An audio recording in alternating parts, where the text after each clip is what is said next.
સુરતમાં જમાઈએ કાકા સસરાને બ્લેકમેલ કરીને 10 કરોડ માંગ્યા. બે મિત્ર સાથે મળી મહિલા સાથેના ન્યૂડ ફોટો વાયરલ કરી રેપ કેસમાં ફસાવાની ધમકી આપી 5 લાખ પડાવ્યા. કન્સ્ટ્રક્શનના વ્યવસાય સાથે સંકળાયેલા કાકા સસરા વરજંગભાઈ પાસેથી પૈસા પડાવવા ભત્રીજાના જમાઈ જય અને તેના સાગરીતોએ કાવતરું રચ્યું હતું. કાકા સસરાના ન્યૂડ મહિલા સાથેના ફોટા વાયરલ કરવા ઉપરાંત દુષ્કર્મના કેસમાં ફસાવાના બહાને 5 લાખ મેળવી લીધા બાદ પણ આટલેથી ન અટકતા તેમની લાલચ વધી ગઈ હતી. ફરીથી મોટા પાયે તોડ કરવાની યોજના બનાવી આ ટોળકીએ ધમકી આપીને અધધર ₹10 કરોડની જંગી રકમની માંગણી કરી હતી. બ્લેકમેલ દરમિયાન આરોપીએ વરજાંગભાઈને છરી ચપ્પુ બતાવી ડરાવી ધમકાવીને ફરિયાદી મહિલા પાસે બળજબરીથી કોરા કાગળો પર લખાણ કરાવ્યું હતું અને અન્ય કાગળોમાં સહીઓ તેમજ અંગૂઠાના નિશાન પણ કરાવી લીધા હતા.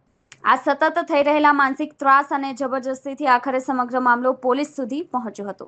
આખરે જે મહિલા સાથેના ન્યૂડ ફોટો વાયરલ કરવાની ધમકી આપવામાં આવી રહી હતી તે મહિલાએ જડાજણ પોલીસ સ્ટેશનમાં જમાઈ અને તેના 2 સાથીદારો વિરુદ્ધ ફરિયાદ નોંધાવી હતી. મહિલાની ફરિયાદના આધારે અડાજણ પોલીસે તરત કાર્યવાહી કરી મુખ્ય આરોપી જમાઈ જય ડાંગર અને તેના અન્ય 2 સાથીદારો પ્રશાંત પટેલ અને સ્મિત સહિત 3 આરોપીઓની ધરપકડ કરી અને કાયદેસરની કાર્યવાહી હાથ ધરી છે. અડાજણ પોલીસ સ્ટેશન ખાતે ભારતીય ન્યાય સંહિતાની કલમ 308, 351-52 મુજબ એક ફરિયાદ દાખલ કરવામાં આવેલ છે, જેમાં ભોગ બનનાર ફરિયાદી યુવતી દ્વારા 3 ઇસમો વિરુદ્ધ ફરિયાદ આપવામાં આવેલ છે. ફરિયાદી યુવતીના કેટલાક વાંધાજનક વિડીયો હોવાનું જણાવી જે આરોપીઓ છે તેના દ્વારા યુવતીને પાસેથી પૈસાની માગણી કરવામાં આવેલી અને વધુ પૈસા મેળવવા માટે ધમકી આપવામાં આવે અને જો પૈસા નહીં આપવામાં આવે તો તેને બદનામ કરી અને તેના વિડીયો વાયરલ કરવાની પણ ધમકી આરોપીઓ દ્વારા આપવામાં આવે.